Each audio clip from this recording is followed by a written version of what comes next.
If you have done any kind of marketing training, you've probably seen something like this. It's a very common concept.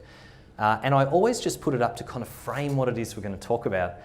When we talk about marketing, we're talking about all those activities that happen in the journey from someone who doesn't know who you are yet, has never even heard of you, right through to the minute they become a client or the minute that sales conversation is happening.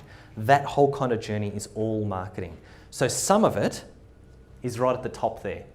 This is the stuff that we do to get our face in front of people who have never heard of us before, or maybe they have, but they're not engaged with us yet.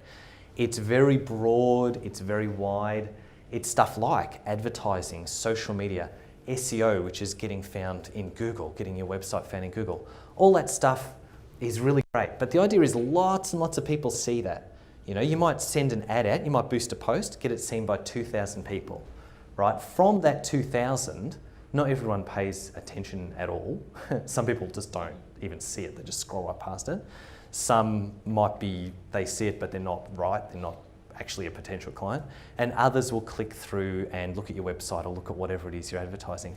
So it's kind of like 1,000 people at the top there, and then maybe, I don't know, 100 actually click through to your website to see what you're about. So this is why we call it a funnel, because it's like big at the top, 100 will click through to your site or a blog post or whatever it is. And from that middle tier, that's what I call your presence. That's where people can learn more about you, see what it actually is that you do, see your face, hear your voice, that kind of thing.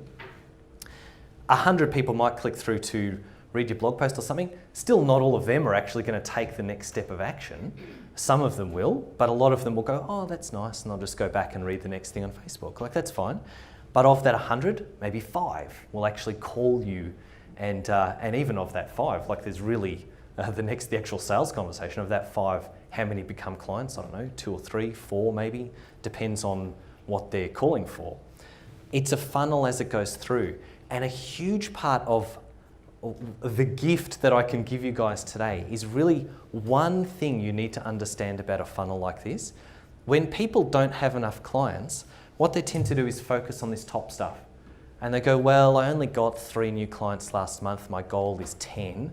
I need to triple my ad spend, right? So they're looking at the top of the funnel and they're saying, I can just shove more people in the top and more people will come at the bottom, which is actually true. Like, if the funnel is consistent, more people in the top means more people at the bottom. But a far more effective and cost-effective and efficient way of doing it is to look at the middle steps in the funnel. It's like you could still put 1,000 people in the top, but if you've got a more interactive website or your message is clearer, it's not always just about fanciness, it's about clarity. If it's a clearer message, twice as many of those people will call you. And that's a change you've only needed to do once. You've just adjusted some text on your homepage or got a nice little video there or put a photo of your smiling professional face on there. More people relate, more people call. You don't need to spend any more money on your actual advertising to make double the number of calls come through.